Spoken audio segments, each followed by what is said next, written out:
One insurance swear word you're going to hear from time to time is knob and tube wiring.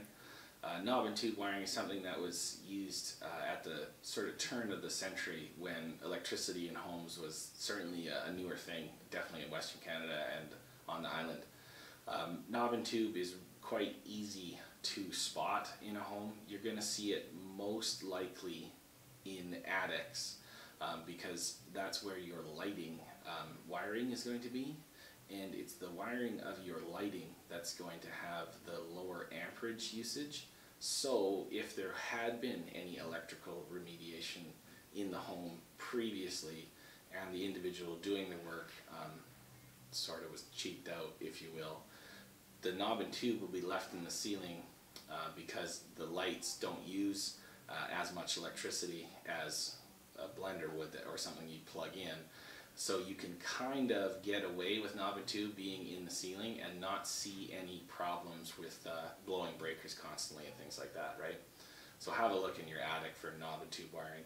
How to spot knob and tube wiring. The name is fairly descriptive of what it actually is.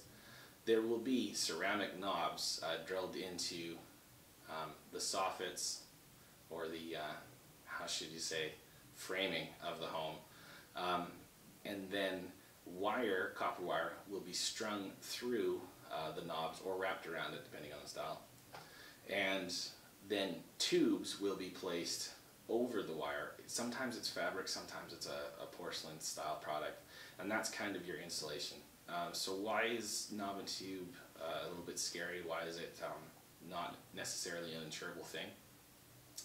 It's because typically because of the insulation or lack of insulation. So when you string new copper wiring, it's going to have like a plastic casing on it, which is your insulation, right? It's going to be very safe. That's why it's used that way.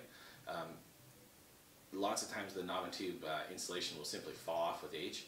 So you're going to have live wires kicking around that aren't insulated. So if there's any action or movement around there, or you're in that area, your ability to get a shock or your possibilities of getting a shock are significantly high, as well as the ability for something to impact the wire and then cause a spark, something that could burn the house down, is considerably higher as well. Can you have knob and tube in your house and have an insurable house? Yes, actually. There's only a couple of ways of doing it, and the most reasonable is through a company called PowerCheck.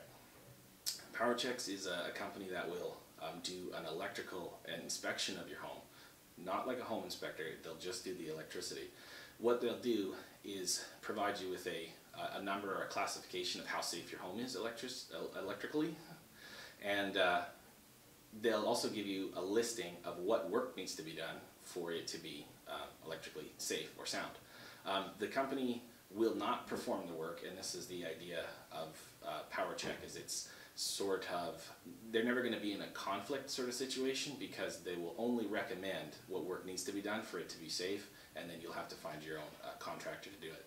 Those PowerCheck inspections are, to the best of my knowledge, the only ones that, in my experience I should say, are found to be universally accepted by underwriters. So if you have a PowerCheck report before purchasing a home and it says you need to do X, Y, Z to make the home electrically safe, you have a contractor complete X, Y, Z, and you submit the report along with the work, your underwriter of your home insurance will or should accept that as an electrically sound house, and you're good to go.